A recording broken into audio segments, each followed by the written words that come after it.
बड़ी खबर शिमला से। हिमाचल कांग्रेस की बड़ी बैठक जारी है। शिमला संसदीय क्षेत्र की बैठक हो रही है। इस बैठक में मुख्यमंत्री सुखविंदर सिंह सुक्खू मौजूद हैं। कांग्रेस के प्रदेश अध्यक्ष प्रतिभा सिंह भी इस बैठक का खास तौर पर हिस्सा है।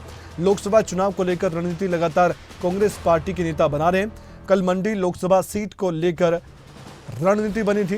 कार्यकर्ताओं से फीडबैक लिया गया था, कैसे पार्टी को मजबूती दी जा सके, कैसे बीजेपी को चुनौती दी जा सके। इस लोकसभा के चुनाव में अलग अलग लोकसभा सीटों पर अलग अलग रणनीति देखी जाएगी। आज अगर बात करें तो शिमला संसदीय क्षेत्र की ये महत्वपूर्ण बैठक है। यहां से कांग्रेस ने अपना उम्मीदवार चुनावी मैदान में पहले ही उतार दिया है और मंडी और शिमला पर नजर इसलिए है क्योंकि यहां पर उम्मीदवारों के चेहरे साफ हो चुके हैं।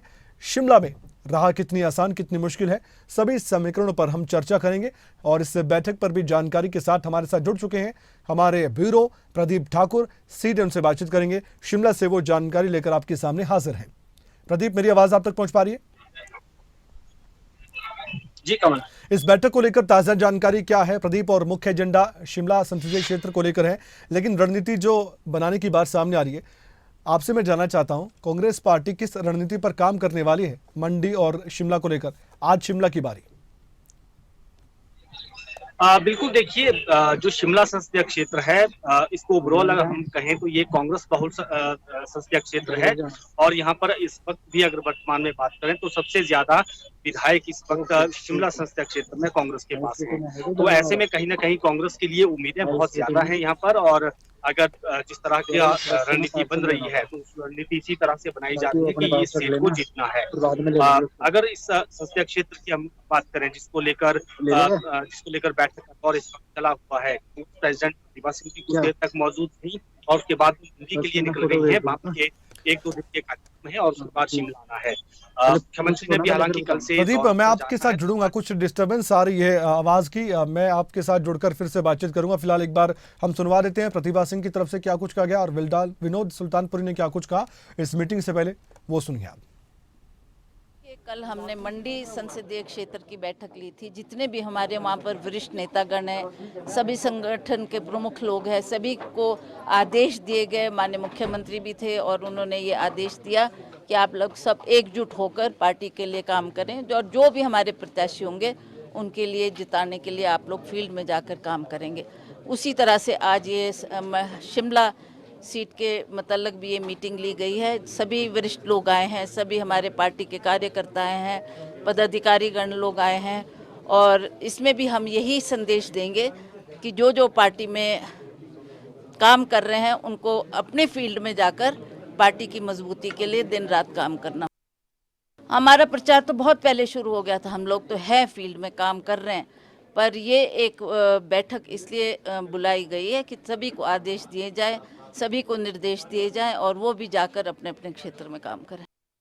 देखिए, अभी मीटिंग में बैठने जा रहे हैं और सारी वहाँ पे हमारी डिस्कशन हो रही है। आला हमारी जो लीडरशिप है पूरी शिमला पार्लियामेंट की, वो यहाँ पे उपस्थित हुई है। डिस्कशन होगा और जो हमारा टूर प्रोग्राम है वो फाइनलाइज होगा और जिस तरह की यहाँ पे बातें आ रही हैं, हमें अपने इलाके को कैसे आगे ले जाना है इसके ऊपर हम पूरा मंथन भी कर रहे हैं। और जो इसमें कमी रही है पिछले, मैं समझता हूँ जो हमारे रिप्रेजेंटेटिव एज एमपी रहे हैं उन्हें बहुत बड़ा मैंडेट मिला था, पर मुझे लगता है उन्होंने अपनी बात सही तरीके से पार्लियामेंट में नहीं रख पाए।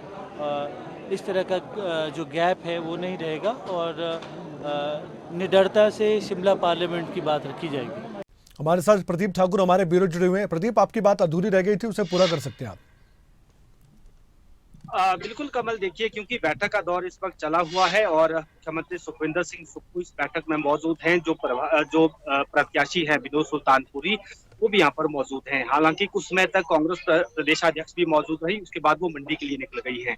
तो रणनीति यहाँ तैयार की जा रही है और जो शिमला संसदीय क्षेत्र है इसमें इस वक्त जो कांग्रेस पार्टी जो सरकार में मंत्री हैं, विधायक हैं, उनको बुलाया गया है, CPS है उनको यहाँ बुलाया गया है और उनके साथ साथ पार्टी के पदाधिकारी, सीनियर वर्कर्स, ब्लॉक के अध्यक्ष, जिलों के अध्यक्ष मौजूद हैं।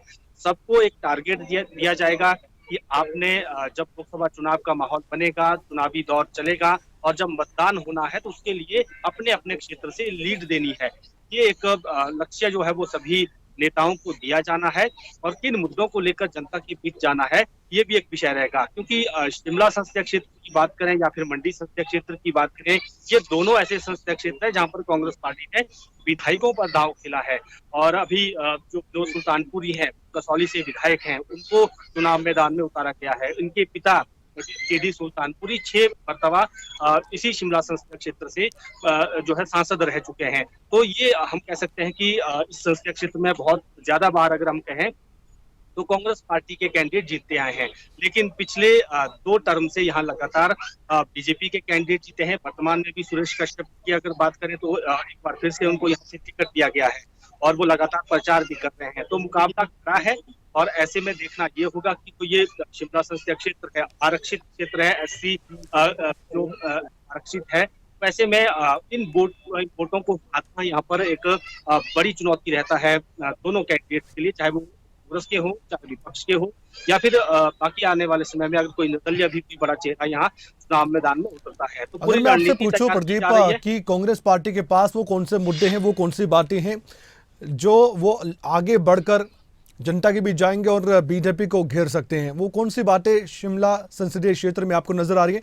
क्योंकि यहाँ पर विनोद सुल्तानपुरी को हम सुन रहे थे, उन्होंने खुद भी माना कि पिछली बार अच्छा मैंडेट मिला बीजेपी के उम्मीदवार को, वो जीते, सांसद भी बने, लेकिन इस बार उनका कहना था कि उसका फायदा वो सही तरीके से उठा नहीं पाए।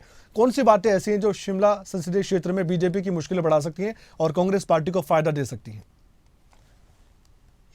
बिल्कुल, देखिए शिमला संसदीय क्षेत्र में अगर शिमला जिला की बात करें तो ये सेब बहुल क्षेत्र है और यहाँ पर हमेशा से ये मुद्दा उठता भी रहा है और कई बार यहाँ के जो कांग्रेस पार्टी के विधायक हैं या नेता हैं वो उस विषय को उठाते भी रहे हैं कि सेब पर आयात शुल्क बढ़ाया जाना चाहिए था। ये मांग लंबे समय से उठती आ रही है। केंद्र सरकार ने इस दिशा में कोई कदम नहीं उठाया, ये कांग्रेस ने आरोप भी लगाया है और ऐसे में ये एक बड़ा मुद्दा शिमला संसदीय क्षेत्र में रहेगा। और दूसरी अगर बात करें, क्योंकि सुरेश कश्यप सिरमौर जिला से आते हैं और विनोद सुल्तानपुरी सोलन जिला से, तो जब जिले का कोई व्यक्ति कैंडिडेट होता है तो अपने जिले में वो प्रभाव छोड़ने की कोशिश करता है, वहां से ज्यादा लीड लाने की कोशिश करता है। तो वहां के जो लोकल मुद्दे हैं उनको भी जरूर उठाता है। नेशनल हाईवे एक बड़ा मुद्दा है और आज जो विनोद सुल्तानपुरी है उन्होंने आरोप भी लगाया कि नेशनल हाईवे बनना था कसौली में, लेकिन उसकी डीपीआर तक नहीं बन पाई। केंद्र में सांसद ने से मुद्दा नहीं उठाया। इसके साथ साथ सुरेश कश्यप की बात करें तो सिरमौर में हाथी का एक बड़ा मुद्दा रहा है, उसको बीजेपी ने जो है, केंद्र सरकार ने हाथी का दर्जा दिया है, तो उस मुद्दे को भी भुनाने की कोशिश की जाएगी। इसके साथ साथ फोर लेनिंग का इशू है, पर्यटन से जुड़ा ये पूरा का पूरा क्षेत्र जो है वो पड़ता है। तो यहाँ पर बहुत सारे ऐसे मुद्दे हैं और ये जो शिमला संसदीय क्षेत्र है इसमें इंडस्ट्रियल एरिया भी है। बद्दीपुर वाला बीपीएन की अगर बात की जाए, नालागढ़ की बात की जाए, तो ये सारा इंडस्ट्रियल एरिया है। उसके साथ साथ सिरमौर में भी इंडस्ट्रियल एरिया पड़ता है। ये सारे ऐसे क्षेत्र है और जो जिसमें ये मुद्दे काफी हावी रहेंगे। इसके साथ साथ जो सरकार की अपनी कारगुजारियां हैं 15 महीने की, ओल्ड पेंशन स्कीम का बार बार जिक्र हो रहा है, केंद्र ने आपदा में मदद नहीं की, इसका भी जिक्र हो रहा है। सभी तीनों सांसद जो बीजेपी के हैं वो बात जो है केंद्र सरकार के समक्ष नहीं उठा पाए, ये आरोप सरकार कांग्रेस की तरफ से लगातार लगाए जा रहे हैं। तो ये मुद्दे यहाँ पर रहेंगे। 1500 महिलाओं को देने का जो विषय है वो भी एक मुद्दा रहेगा कि हमने इसकी शुरुआत कर दी थी लेकिन इसका विरोध भी हुआ। तो सारी चीजें हैं और काफी मुद्दों को लेकर डिस्कस जी।